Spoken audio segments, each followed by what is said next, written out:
Ladies and gentlemen, I understand this stuff with Donald Trump and crypto and all that stuff is new to a certain degree for many of you. But, and talking about it, it's okay.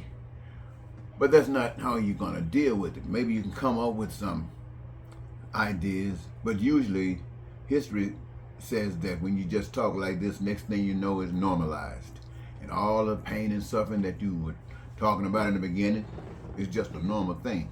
See, we have to realize that Donald Trump has some real plans that has nothing to do with us except putting us in a position to make sure that he is Lord, that he's king over us. With Congress, you might find some people who might not be totally committed to him. He might not be able to use the military like he wanted. But every one of those guys that he allowed to come out for what they did January 6th, that he pardoned, that's his private army. That's his mob boss. That's his mob. These are the guys that will come and do anything that he calls them to do. They have no guardrails whatsoever. Whatever he wants done, that's what they'll do. And so this is why he called them out and freed them, should I say, and opened the door to get so many others to be a part of it. But what I say to the people who are disenchanted with what's going on, people who are not satisfied and hurt, and there's something that you can do about it. First of all, get to talking with your neighbors and people within your state and initiate a recall program.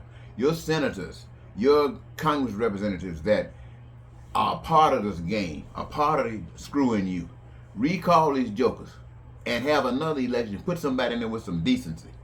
They don't have to stay there. You put them there, but they don't have to stay there. Bring their butts out and put someone in there that you can count on.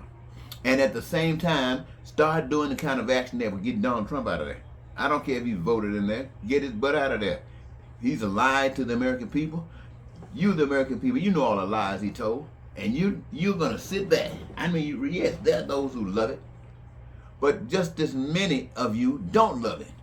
And he should know that you don't love it, but not only knowing that you don't love it, but you're not going to put up with it. And how do you do that? You, as I mentioned earlier, you start doing and advocating for other types of programs that would free the people up, to bring joy to all of Americans, where they got careers that would allow them to have pure joy, careers that would allow them to have access to education and unlimited, health care unlimited, that they can live, I mean really live like because right now Donald Trump is only thinking about the rich people. What we're saying is we, the people, think about one another as rich people. And so your money versus their money gives them no power over you. So these are the kinds of things. We can't just sit back wondering what we're going to do. We can do every kind of thing. And if we do the right thing for the right reason, we got a God of the universe that got our back. We don't have to be sitting there acting like we just lost. No, my friends. We don't have to do that. There's so much we can do. But we can't count on those guys who gave Donald Trump a free pass. Those guys that in the Senate who says he's okay, even though he was found guilty of everything.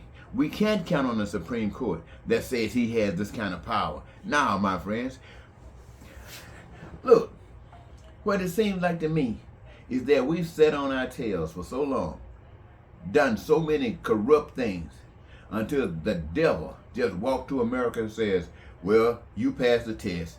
We got you now. So we're going to put the biggest devil in America on the throne, and all these little riffraffs follow him, and you can't do anything about it. That's a lie. You can do something about it, and you must do something about it if you don't like it. Amen? Amen.